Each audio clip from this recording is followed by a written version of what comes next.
The non-separable case solves the margin hyperplane. If the data is not linearly separable, the algorithm we discussed earlier will not work. In such a case, if the two classes are not linearly separable such that there is no hyperplane to separate them, we look for the one that incurs the least error. We define the slack variables. Tau to the t, which is greater than or equals to 0, which store the deviation from the margin. There are two types of deviation. An instance may lie on the wrong side of the hyperplane and misclassified. Or it may be on the right-hand side, but may lie in the margin, namely, not sufficiently away from the hyperplane. Relaxing equation 13.1 require r to the t times w transpose times x to the t plus w0, which is greater than or equals to 1 minus tau to the t. If tau to the t is equals to 0, there's no problem with x to the t. If tau to the t is between 0 and 1, x to the t is correctly classified, but in the margin, if tau to the t is greater than or equals to 1, x to the t is misclassified. See figure 13.2. The number of mystifications is that the number of the set of tau to the t which is greater than 1, and the number of non-separable points is the number of the set of tau to the t which is greater than 0. Tau to the t which is greater than 0, we define a soft error as the sigma of tau to the t summing for all t, and add this as a penalty term. LP equals to 1/2 times the square of w, the norm of w, plus c times the sigma of tau to the t summing for all t, subject to the constraint of equation 13.9.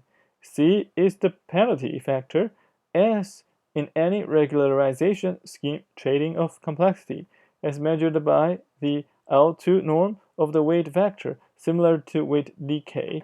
In multilayer perceptrons, see section 11.9 and data misfit, as measured by the number of non-separable points. Note that we are penalizing not only the misclassified points, but also the ones in the margin for better generalization, though these later will be correctly classified during testing. Adding the constraints, the Lagrange of equation 13.4 then becomes LP equals to 1/2 times the square of the norm W plus C times sigma of tau to the t summing for all t minus sigma of r to the t times the term of r to the t times W transpose times x to the t plus W0 minus 1 plus tau to the t, where the sigma is summing for all t, minus sigma of mu to the t times tau to the t summing for all t, where mu t are the new Lagrange parameters to guarantee the positivity of tau to the t. When we take the derivatives with respect to the parameters and set them to 0, we get that delta LP differentiated by delta W, which equals to W minus sigma of r to the t times r to the t times x to the t summing for all t is equals to 0, which implies that W is equals to the sigma of alpha to the t times r to the t times x to the t summing for all t. And delta LP differentiated by delta W0 is equals to sigma summing for all alpha to the t times r to the t summing for all t equals to 0. And delta LP differentiated by delta tau to the t is equals to c minus alpha to the t minus mu to the t, which is equals to 0. Since mu to the t is greater than or equals to 0, this last implies that alpha to the t is between 0 and c. Plugging these into equation 13.11, we get the dual that we maximize with respect to alpha to the t. That is LD equals to sigma of alpha to the t summing for all t minus 1/2 times doubling summation summing for all t and OS of alpha to the t times alpha to the s times r to the t times r to the s times x to the t to the transpose times x to the s, subjected to sigma of alpha to the t times r to the t summing for all t equals to 0, and alpha to the t is between 0 and c for all t. Now figure 13.2, in classifying an instance. There are 4 possible cases. In A, the instance is on the correct side and far away from the margin. Alpha to the t times g of x to the t is greater than 1, and tau to the t is equals to 0. In B, tau to the t is equals to 0. It is on the right side and on the margin. In C, tau to the t is equals to 1 minus g of x to the t, and tau is between 0 and 1. It is on the right side, but in the margin and not sufficiently away. In D, epsilon to the t is equals to 1 plus g of x to the t greater than 1. It is on the wrong side. This is a misclassification. All cases except A are support vectors in terms of the dual variables. In A, alpha to the t is equals to 0. In B, alpha to the t is less than C. In C and D, alpha to the t is equals to C. Now, okay, delta LP differentiated by delta W0 is equals to sigma of alpha to the t times r to the t summing for OT equals to 0. And delta LP differentiated by delta tau to the t is equals to c minus alpha to the t minus mu to the t equals to 0. Since mu to the t is greater than or equals to 0, this last implies that alpha to the t is between 0 and c. Plugging these into equation 13.11, we get the dual that we maximize with respect to alpha to the t. That is LD equals to sigma of alpha to the t, summing for OT, minus 1/2 times doubling sigma, summing for OT and summing for OS, of alpha to the t times alpha to the s times r to the t times r to the s times the transpose of x to the t times x to the s, subject to sigma of alpha to the t times r to the t summing for OT equals to 0, and alpha to the t is between 0 and c for OT. Solving this, we see that as in the separable case, instances that lie on the correct side of the boundary with a sufficient margin vanish with their alpha to the t equals to 0. See figure 13.2.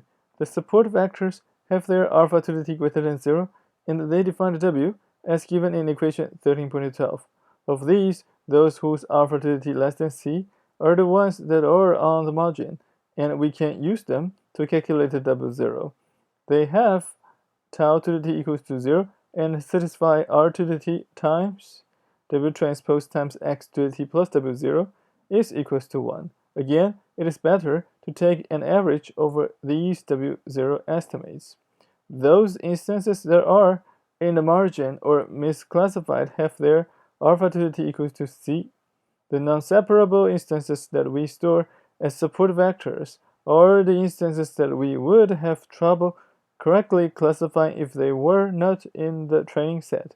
They would either be misclassified or classified correctly, but not with enough confidence. We can say that the number of support vectors is an upper bound estimate for the expected number of errors.